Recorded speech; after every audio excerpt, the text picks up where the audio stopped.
நீதிமொழிகள் 28வது அதிகாரத்துல இவ்விதமாய் சாலமோன் ஞானி சொல்லுகிற வாசிகள். நீதிமொழிகள் 28:9 வாசிங்க. வேதத்தை கேளாதபடி தன் செவியை விளக்குகிறவனுடைய ஜெபம் அருவருப்பானதுங்கிறார்.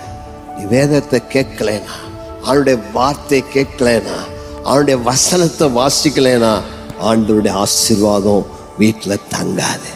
வீட்டுல ஆண்டவருடைய ஆசீர்வாதம் தங்க வேண்டும்னா ஒவ்வொரு நாளுடைய வசனத்தை வாசி.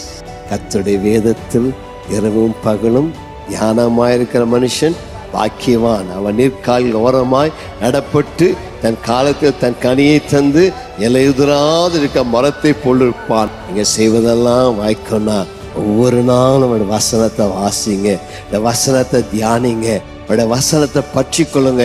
அப்பொழுது தேவன் உங்களை ஆஸ்வதிப்பார். கர்த்தருக்கு மகிமை உண்டாவதாக.